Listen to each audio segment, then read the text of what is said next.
Vous écoutez Radio Ici et Maintenant, 95.2, ici et maintenant.com. Sur Internet, Alexandre avec vous. Et notre invité est Christian Vélo. Bonjour Christian. Bonjour.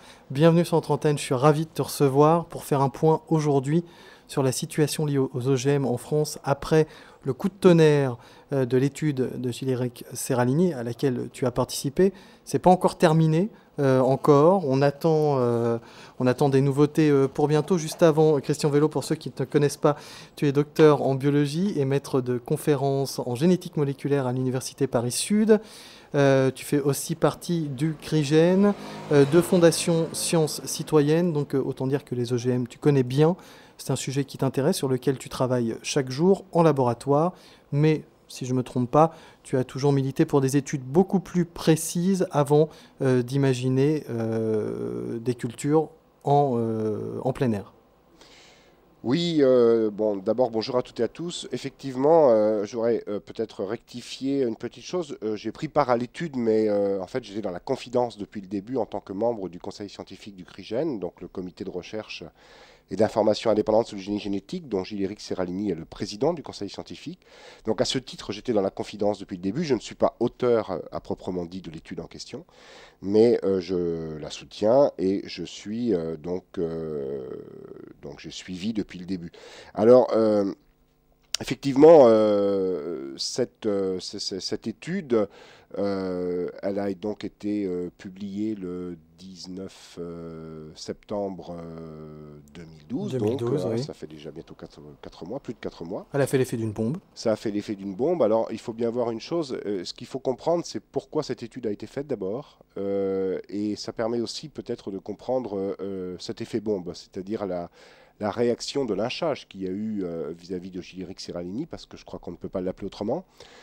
Il faut bien savoir donc que les OGM agricoles qui sont commercialisés à la surface de la planète depuis plus de 10 ans, depuis même près de 20 ans pour les premiers, sont ce qu'on appelle des plantes pesticides, c'est-à-dire soit des plantes qui... non, des plantes pesticides sont des plantes qui accumulent un pesticide dans leurs cellules, soit parce qu'elles ont été génétiquement modifiées pour produire en permanence un insecticide, pour lutter contre un insecte dont elles sont victimes, donc un parasite dont elles sont victimes. Donc c'est ce qu'on appelle donc, des plantes insecticides. Elles produisent leur propre insecticide et donc elles l'accumulent dans leurs cellules. Ou alors ce sont des plantes qui ont été génétiquement modifiées pour ne plus mourir quand on les arrose avec un herbicide qui aurait dû les tuer. L'herbicide en question, c'est très souvent le Roundup de la société Monsanto ou le Liberty de la société européenne Bayer. Et en fait, ce sont des herbicides, le Roundup et le Liberty, qui tuent toutes les plantes. Et donc, si vous arrosez votre culture avec cet herbicide, vous tuez les dites mauvaises herbes, mais vous tuez aussi la culture. Et avec des plantes génétiquement modifiées pour devenir tolérantes à cet herbicide, vous arrosez, vous tuez les dites mauvaises herbes, vous ne tuez pas la culture. On abîme juste le sol. Voilà. Mais oui, et pas que le sol, probablement. C'est un autre sujet. Et donc, il se trouve que, je redis tout ça parce que ce qu'il faut bien voir, c'est que l'animal qui mange ces plantes mange le pesticide, et l'homme qui mange l'animal qui a mangé ces plantes va peut-être aussi être confronté aux pesticides selon le devenir de ce pesticide dans la chaîne alimentaire. Et donc, il nous paraissait évident au CRIGEN, et pas seulement au CRIGEN, mais au CRIGEN en particulier, d'exiger que ces plantes soient évaluées certes comme des plantes, mais également comme des pesticides, c'est-à-dire sur des durées de long terme, puisque effectivement les pesticides sont censés être évalués 2 ans sur des rats, ce qui correspond à la durée de vie du rat, donc des études vie entière, pour voir les effets chroniques, alors que les études à 3 mois ne permettent que de voir des effets aigus. Alors, je ne suis pas en train de dire que les pesticides sont bien évalués, on va le voir, même c'est bien le contraire, parce que ce qui est évalué à 2 ans sur les pesticides, ce n'est pas la formule commerciale, c'est-à-dire celle qu'utilise l'agriculteur, voire le jardinier du dimanche, mais c'est uniquement le principe actif qui est évalué, et pas du tout la formule commerciale. Et donc ça, évidemment, c'est pas la même chose. Si vous prenez le Roundup, par exemple, son principe actif, qui s'appelle le glyphosate, n'a quasiment pas d'effet d'herbicide en tant que tel, parce qu'il n'arrive pas à pénétrer dans les plantes, et il pénètre très difficilement également dans les cellules animales, et donc notamment dans les cellules humaines. Alors que quand vous prenez la formule commerciale, dans laquelle il y a des adjuvants, des détergents qui vont permettre à cette molécule active de pénétrer dans la plante et donc de pénétrer également dans les cellules animales, eh bien ce produit devient herbicide, donc un effet délétère chez les plantes, mais également un effet très toxique chez les humains ou chez les animaux en général. Donc je ne dis pas que les pesticides sont bien évalués, loin de là, mais en tout cas, la moindre des choses aurait été d'évaluer les plantes, pesticides, les OGM, comme les pesticides, c'est-à-dire sur vie entière sur des rats, c'est-à-dire à 2 ans. Or, les études toxicologiques n'ont jamais dépassé 3 mois. Et donc, Gileric serralini et le CRIGEN, j'en fais partie, ça fait plus de 10 ans que nous demandons à ce que non seulement les études, qu'il y ait des études à 2 ans sur des rats pour les OGM, et également pour les pesticides dans leur formule commerciale, mais déjà pour les OGM. Et également, nous demandons la transparence des données brutes qui ont servi aux autorisations. Parce que les études qui ont conduit aux autorisations, sur lesquelles se sont basées les agences d'évaluation pour donner un avis favorable de commercialisation ou de consommation animale à humaine de ces OGM, sont des études faites à 3 mois, donc déjà sur des périodes dangereusement courtes pour les raisons que je viens d'expliquer, mais en plus qui sont faites par des laboratoires choisis par les firmes semencières au prétexte du secret industriel. Et donc les données brutes sur lesquelles s'appuient les agences pour donner un avis, qui s'avère toujours être un avis favorable comme par hasard, sont confidentielles et ne doivent pas transiter au-delà de l'agence d'évaluation.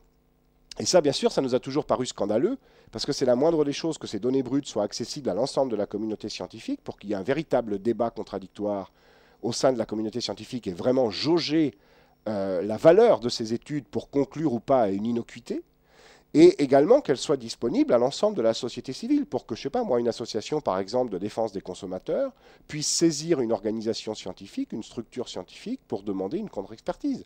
Donc, on demandait donc 2 choses, des études à 2 ans sur des rats, et une transparence des études faites à 3 mois, pour pouvoir mettre sur la table les données telles qu'elles sont, et pour pouvoir débattre, et pour pouvoir faire une expertise contradictoire, transparente, et donc démocratique. Ça a toujours été refusé, pas seulement au CRIGEN, mais à Gileric Serralini en tant que tel, qui a siégé dans les commissions d'organisation. Et donc Gileric Serralini a dit, eh bien, au bout d'un moment, puisqu'il nous est toujours refusé de faire ces études à 2 ans, que ces études à 2 ans qu'elles existent et qu'elles soient prises en considération, eh bien, nous allons les faire nous-mêmes.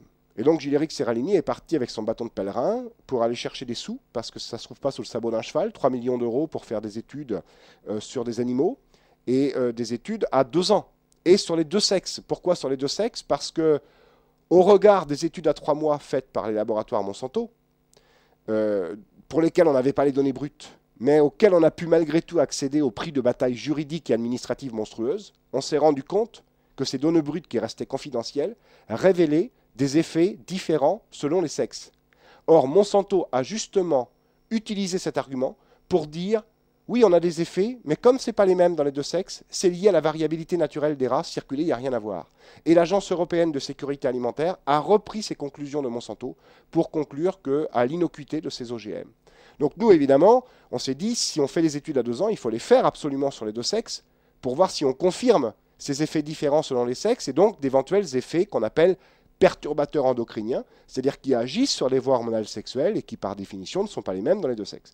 Et donc, c'est une étude qui a été faite à 2 ans sur 200 rats, sans mâles et sans femelles. Et j'en termine là pour présenter l'étude. Pourquoi parce que je pense que tous les auditeurs et éditrices ont entendu parler de fameux groupes de 10 rats, ce serait insuffisant pour conclure, etc. Or, je vous parle de 200 rats, sans mâles et sans femelles. D'où viennent ces groupes de 10 rats? Eh bien, Gileric Serralini, en bon scientifique, s'est dit, voilà, si on voit des effets avec cet OGM, qui est un OGM qui s'appelle le maïs NK603, tolérant au Roundup, donc qui est capable d'absorber le Roundup sans mourir si on l'arrose avec du Roundup, puisqu'on l'a rendu tolérant à cet herbicide. La question est de savoir si on voit des effets sur les animaux nourris avec cet OGM, si ces effets sont dus à l'OGM lui-même, s'ils sont dus à l'herbicide qui s'est accumulé dans l'OGM, ou s'ils sont dus aux 2. Donc Gileric Serralini a dit, on va étudier l'OGM seul, le Roundup seul, et l'OGM plus le Roundup. Et donc, il y a eu chaque lot de 100 rats, sans mâles et sans femelles, a été divisé en 10 groupes de 10. Un groupe de 10 qui est le groupe contrôle, c'est-à-dire qui ne mange pas d'OGM et qui ne boit pas de Roundup. 3 groupes de 10 nourris avec de l'OGM à 3 doses différentes, alors que jusqu'à présent, les études de Monsanto s'étaient contentées de 2 doses. Gileric Serralini a fait 3 doses. 3 groupes de 10 qui boivent du Roundup à 3 doses différentes, la plus faible étant celle qu'on trouve dans l'eau du robinet de Bretagne, et 3 lots de 10 rats qui mangent de l'OGM à 3 doses différentes, arrosés de Roundup à la plus faible dose. Voilà pourquoi il y a 10 groupes de 10 par sexe, un groupe contrôle, 9 groupes traités, 3 groupes traités OGM, 3 groupes traités Roundup, 3 groupes traités OGM plus Roundup. Voilà donc l'étude qu'a faite Gilles-Éric Serralini, qui a été publiée le 19 septembre dernier dans une revue internationale de renom qui est la revue Food and Chemical Toxicology, qui est une très grande revue scientifique dans le domaine de la toxicologie alimentaire. Et donc ça a provoqué le tollé que vous savez, que je qualifie donc de lynchage. On va parler de la situation actuelle dans quelques instants, question vélo, mais juste avant peut-être pour prendre l'argument global contre cette étude de Gilles-Éric Serralini, on dit que finalement, ce qu'on entend, c'est que finalement vous auriez fait un peu comme les producteurs, comme ces grands industriels, qui eux ont mis toutes les chances de leur côté de prouver qu'il ne se passait rien lorsqu'on consommait ce genre de produit, et que vous-même, de votre côté, vous avez fait en sorte, par exemple, si on donne toujours à manger la même chose à une même personne, de toute façon, elle tombe malade. Bref, que vous aviez utilisé les mêmes armes, mais à l'inverse, pour atteindre le but opposé. Alors d'abord, il faut Tu l'as entendu, ça? Bien sûr, mais d'abord, il faut savoir que les animaux, dans toutes les études toxicologiques, sont nourris avec le même régime pendant la durée de l'étude. Hein. Donc, soit c'est le régime contrôle qui ne contient pas le produit testé, soit c'est le régime échantillon qui contient le produit testé à telle ou telle concentration. Donc là, ça a été fait de la même manière. Les études à 3 mois de Monsanto sont faites avec des rats qui sont nourris exactement de la même manière. Et donc, on nous a dit effectivement que on s'était mis dans des conditions où on verrait forcément quelque chose, parce qu'on a pris des rats qui étaient sensibles au cancer, par exemple. Une lignée de rats, qui s'appelle les Sprague-Dalley, qui est sensible au cancer. D'abord, il faut savoir que ce sont les mêmes rats qui ont été utilisés dans les études de Monsanto et qui ont conduit aux autorisations de ces OGM ou de ces pesticides. Ce sont les mêmes rats qui sont utilisés dans toutes les études toxicologiques de long terme sur différents xénobiotiques, produits chimiques testés. Voilà. Donc, c'est toujours cette lignée de rats. Certes, ce n'est pas forcément la lignée de rats qu'on utilise pour des études de cancérogénèse. Mais Gilles-Éric Serralini, quand il a commencé cette étude, et le CRIGEN, ignorait qu'il y aurait des cancers. On savait qu'on s'attendait à avoir des effets perturbateurs endocriniens, c'est-à-dire des effets différents selon les sexes et des effets de type hépatique ou rénaux, c'est-à-dire le foie et les reins qui sont concernés au regard des résultats des études à 3 mois auxquels, je l'ai dit tout à l'heure, on avait eu accès à coups de bataille juridique et administrative, mais on ne s'attendait pas à ce qu'il y ait des cancers. Donc ça, il faut savoir que l'initiative au départ, ce n'était pas de faire une étude de cancérogénèse. Il y a eu des cancers. Et donc on nous dit, oui, il ne fallait pas utiliser des rats qui étaient sensibles au cancer. Mais attendez, dans la population, est-ce qu'il n'y a pas des catégories de la population qui sont sensibles au cancer? Les enfants, les femmes enceintes, ce sont des catégories extrêmement sensibles au cancer. Donc il est mieux de prendre des animaux, si on veut qu'ils soient représentatifs de l'espèce humaine, puisque ces études ont quand même pour but de nous donner une image de ce que pourraient être les effets chez l'homme, mais on ne fait pas les tests chez l'homme, on les fait chez l'animal, donc il faut quand même qu'on se mette dans des conditions assez représentatives. Donc oui, on prend des animaux qui sont sensibles, mais ça ne cause pas de problème. Je veux dire, si évidemment on veut tester l'effet d'une substance cancérigène sur la prostate, on ne va pas prendre des femmes. Hein. Donc voilà, c'est du bon sens. Et effectivement, on a vu des cancers. Alors on nous dit, oui, mais pour les études de cancérogénèse, normalement, c'est des groupes de 50 rats. Ben oui, mais nous, on ne faisait pas une étude de cancérogénèse. On a pris des groupes de 10 rats. Puis on aurait bien aimé faire des groupes de 50 rats, même s'il ne s'agissait pas d'une étude de cancérogénèse. Mais tous ceux qui critiquent Serralini aujourd'hui, et qui disent, ah oui, il aurait fallu prendre des groupes bien supérieurs en nombre. Mais il aurait fallu non pas 3 millions d'euros pour faire cette étude, mais il aurait fallu 9 ou 12 millions d'euros. Ils étaient où les scientifiques qui critiquent Serralini lorsque Serralini est parti avec son bâton de pèlerin pour aller chercher des sous? Ils étaient où ces scientifiques qui auraient pu mettre pression auprès des instances nationales et européennes pour faire en sorte qu'on obtienne des sous directement à travers des contrats de recherche et non pas en allant chercher des sous auprès des fondations, etc. etc. On ne les a pas entendus. Et puis ces groupes de DIRA, désolé, mais les études de Monsanto qui ont conduit aux autorisations n'ont jamais été faites sur des groupes supérieurs à DIRA. Même pour la pomme de terre en flora de Bayer, qui a été autorisée en février 2010 en Europe, elle a été autorisée sur la base d'études faites sur des groupes de 5 rats. C'est fantastique. 5 rats, c'est assez quand on voit rien, mais c'est pas assez quand on voit quelque chose. Alors que c'est le contraire en science. C'est quand on voit rien qu'on doit s'inquiéter et qu'on doit augmenter l'effectif. Si vous mettez quelqu'un 2 heures au bord d'une autoroute et qui ne voit pas d'accident, doit-il conclure que les accidents n'existent pas? Quand on ne voit pas quelque chose, ça peut être parce qu'on est passé à côté ou parce que ça n'existe pas. Mais justement, pour être sûr qu'on n'est pas passé à côté, il faut augmenter l'effectif, c'est-à-dire augmenter le nombre d'observateurs sur le bord de l'autoroute et augmenter la durée d'observation. En revanche, si quelqu'un revient au bout de 2 heures et qu'il a vu un accident, il peut affirmer que les accidents existent. D'accord, ça ne suffira pas pour faire des statistiques. Mais il pourra affirmer que les accidents existent. Eh bien, l'étude de Seralini, c'est ça. Elle observe des effets dont on peut affirmer qu'ils existent sur le plan clinique. Maintenant, que les groupes de DIRA soient un peu limites pour faire des bonnes statistiques, tout le monde le reconnaît. Gilles-Éric Seralini lui-même, ce n'est pas le souci. Mais à ce moment-là, il fallait se mettre autour de la table, les scientifiques, et dire, ben voilà, on a un confrère qui a publié des résultats, qui donne des choses inquiétantes sur les OGM, qui ne nous arrangent pas, parce que nous sommes plutôt favorables aux OGM, hein, pourquoi pas. Mais bon, c'est un résultat d'un confrère. Prenons-le au sérieux, mettons-nous autour de la table, regardons les points forts de son étude, regardons les points faibles, il y en a dans toutes les études, quelle que soit la notoriété du journal dans laquelle on publie, il n'y a pas d'étude parfaite, et voyons comment nous pouvons surmonter ces points faibles pour faire mieux, parce que toute étude doit être reproduite, c'est un mot-clé en science, c'est la reproductibilité. Une étude qui donne des résultats à Paris dans certaines conditions doit donner les mêmes résultats à Melbourne ou à San Francisco dans les mêmes conditions. Donc oui, il faut la refaire, et donc si on doit la refaire, ben, autant s'affranchir des points faibles pour ne pas tomber dans les mêmes travers. Voilà ce qui aurait été constructif. À côté de ça, on a eu un véritable lynchage avec des arguments qui ne tiennent pas la route, comme ceux que je viens de donner. Alors les arguments, évidemment, on ne va pas tous les reprendre, sinon il nous faudrait la journée tout entière. Bien sûr. Mais effectivement, ce qu'on a vu, c'est la sortie de cette étude. Médiatiquement, un grand battage. Le gouvernement qui réagit immédiatement. De vraies questions autour des OGM. Et puis des scientifiques qui disent représenter la communauté scientifique, qui remettent en question l'étude de Gilles-Éric Seralini. D'un autre côté, vos craintes avouent que cette étude ne soit pas publiée. Elle l'était, mais qu'elle soit retirée. Elle l'était, mais qu'elle soit retirée, pardon.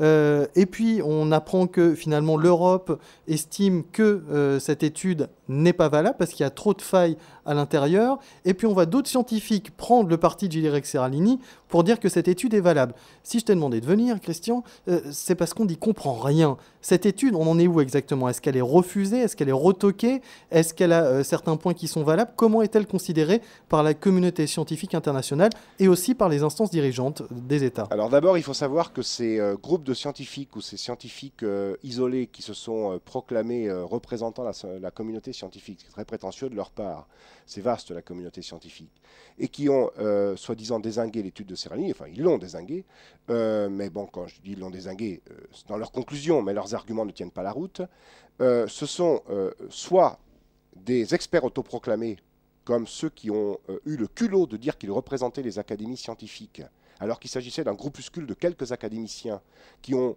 émis cet avis sans avoir consulté d'autres académiciens qui étaient d'ailleurs des experts du sujet, comme Paul de Hevels, statisticien, qui s'est offusqué lui-même à l'Académie des sciences de ne pas avoir été consulté avant de donner cet avis. Donc ce sont des gens, et en plus on sait parmi ces académiciens, hein, certains sont bien connus pour être des fervents défenseurs des OGM et faire partie notamment de l'association AFBV, l'Association française des biotechnologies végétales, qui regroupe un groupe de scientifiques qui mènent une action de lobbyistes pro-OGM. Donc de lobbyisme, pardon, pro-OGM. Donc oui, il y a eu ces experts dits autoproclamés, à qui on n'a rien demandé d'ailleurs, hein, et qui sont venus donner leur avis. Et puis il y a eu ceux à qui on a demandé leur avis, c'est-à-dire les agences d'évaluation. Alors tu as parlé de l'Agence européenne de sécurité alimentaire, hein, la ESA, plus connue sous le nom d'acronyme anglais EFSA, les agences françaises HCB et au Conseil des biotechnologies et l'ANSES, hein, donc qui remplace l'ancienne AFSA notamment, l'agence allemande BFR, voilà, donc un certain nombre d'agences d'évaluation qui ont donné un avis très négatif, mais on ne s'attendait pas à autre chose. Ce qui est très drôle, c'est que le journal scientifique qui a publié l'étude, ça n'a pas été publié dans Pif le chien, hein, ça a été publié dans un journal scientifique à comité de lecture. Ça veut dire qu'il y a eu des experts scientifiques internationaux qui ont été consultés pour donner leur avis avant que l'étude soit publiée. C'est comme ça que ça se passe quand on publie dans ce qu'on appelle un journal à comité de lecture. Et ce comité de lecture est choisi par le bureau éditorial de façon anonyme, c'est-à-dire sans que les auteurs sachent de qui il s'agit. Et ils rendent un avis anonyme, auquel bien sûr ont accès les auteurs, mais anonyme. Et donc, ils ont mis 4 mois à expertiser l'étude de Seralini et à finalement donner un avis favorable à la publication. Et là, en 24 heures, on avait déjà l'avis de ces agences. Alors, pas formel, mais on avait déjà un avis très négatif sur l'étude, au bout de 24 heures. Et 3 mois plus tard, on a eu leur avis officiel, qui s'est avéré être mot pour mot celui qu'ils avaient donné 24 heures après. Ils sont hyper forts, ces gens-là, c'est quand même incroyable. Et évidemment que ces agences ont donné cet avis. En plus, un avis négatif. En plus, elles ont donné un avis qui se ressemble à la virgule près dans les conclusions. Et Corinne Lepage a levé le lièvre, qui a été communiqué par un journal qui s'appelle Lyon Capital, qui a montré que toutes ces agences s'étaient réunies avant de donner un avis, chacune de leur côté. Donc ces avis sont censés être des avis indépendants, ils sont en fait des avis qui résulte d'une consultation en amont entre eux. Et ils font apparaître ça comme des avis indépendants, en disant regardez quand même, c'est bizarre, à Bruxelles, à Paris, en Allemagne, ils sont tous d'accord pour dire que cette étude ne vaut rien. Quand même, il y a anguille sous roche. Hein. Eh bien non, c'est tout simplement qu'ils se sont consultés en avant. Il ne faut pas oublier que toutes ces agences n'allaient pas se désavouer en reconnaissant la validité de l'étude Seralini, puisqu'elles ont toutes contribué de loin ou de près à l'autorisation de ces produits. Donc évidemment qu'elles n'allaient pas se désavouer. Et ces personnes ne représentent pas plus la communauté scientifique que les 140 scientifiques français qui ont apporté officiellement leur soutien dans une lettre publiée dans Le Monde à Gilles-Éric Seralini, et que les 300 ou 350 scientifiques internationaux qui ont soutenu l'étude de Seralini en écrivant notamment des lettres à l'éditeur scientifique qui recevait de nombreuses pressions pour que l'étude soit retirée de la publication. Eh bien, ils ont écrit, ces scientifiques internationaux, à l'éditeur pour dire non, l'étude de Gilles-Éric Seralini, elle est extrêmement pertinente, etc. etc. Et donc, aujourd'hui, pour répondre précisément à ta question où ça en est, eh bien, malgré toutes les pressions qu'il y a eu de la part de la l'AFB et de beaucoup d'autres à travers le monde pour retirer l'étude de Seralini, pour faire retirer au journal scientifique l'étude de Seralini, ben non seulement elle n'est pas retirée, c'est l'étude la plus consultée au monde de toute la famille de publications scientifiques de la même famille d'édition qui s'appelle Elsevier.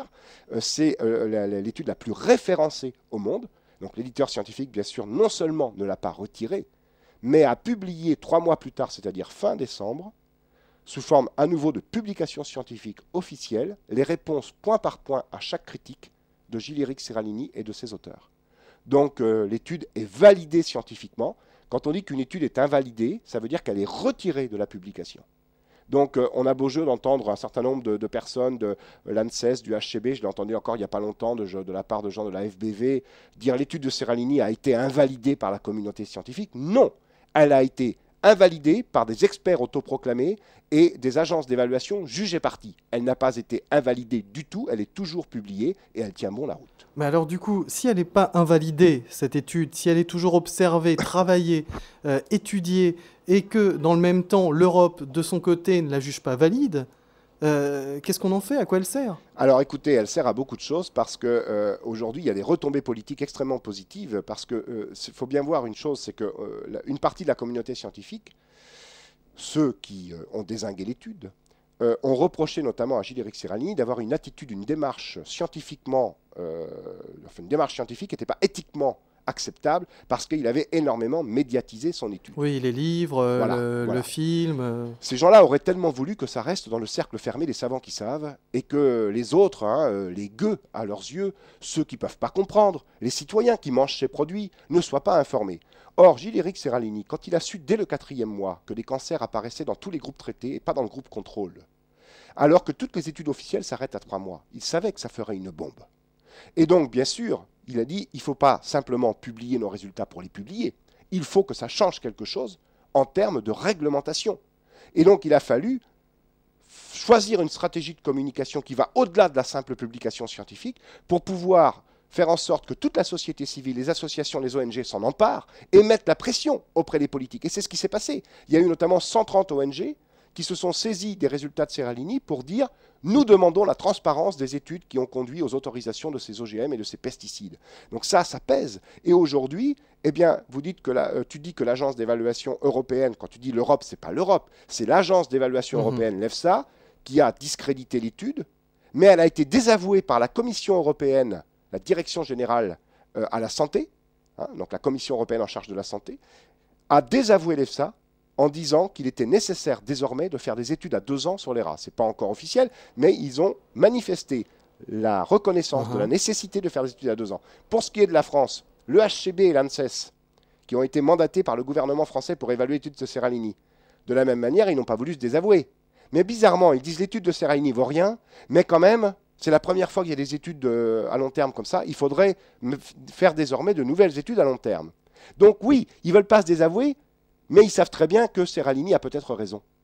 Et que si cette étude est refaite, bien peut-être qu'elle va confirmer les résultats, et certainement d'ailleurs, moi j'en suis persuadé, de Gilles-Éric Seralini. Et que par conséquent, ils auront une part de responsabilité. Alors, ils se prémunisent en disant, on recommande quand même de faire des études à 2 ans. Ce qui est bizarre, c'est qu'ils disent, on recommande de faire des études à 2 ans, mais en même temps, ils disent, l'étude de Seralini n'est pas en mesure de remettre en cause l'innocuité sanitaire et environnementale des OGM. Il faudrait savoir.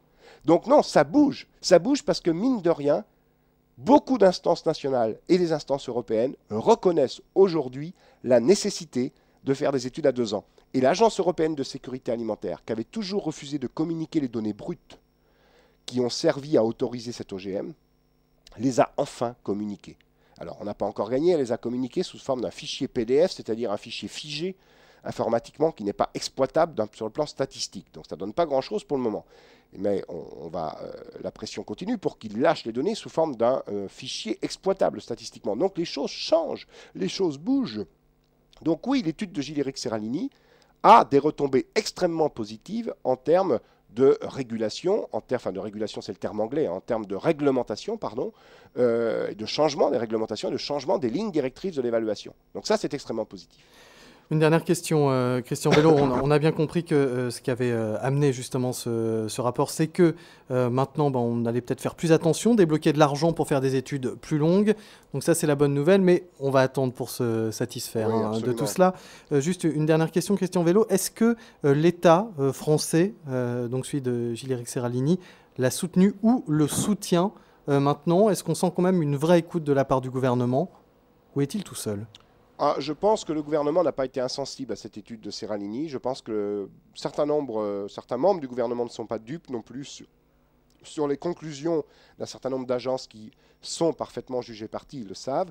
Maintenant, les avis du monde politique sont assez partagés selon quels sont leurs référents en matière de science et en matière de technologie.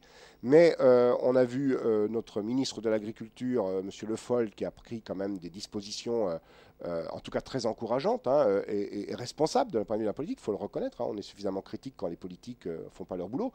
Quand ils le font, il faut aussi les saluer pour ça. Voilà, je pense qu'il y a également une certaine écoute de la part du ministère de la Santé et de la part du ministère de l'Environnement. Maintenant, il faut voir si on va transformer l'essai, c'est-à-dire si ça va se concrétiser avec notamment des études à long terme financées par l'État. Nous, on aimerait que ces études ne soient pas financées par l'État parce que ça veut dire financées par les citoyens et qu'il n'y a pas de raison que les citoyens financent l'évaluation d'un produit qui a pour but peut-être d'intoxiquer les gens et de faire des profits à quelques personnes. On aimerait que ce soit les firmes, le pétitionnaire qui demande l'autorisation de son produit qui finance et que les instances récupèrent cet argent, le coordonnent à travers des laboratoires indépendants.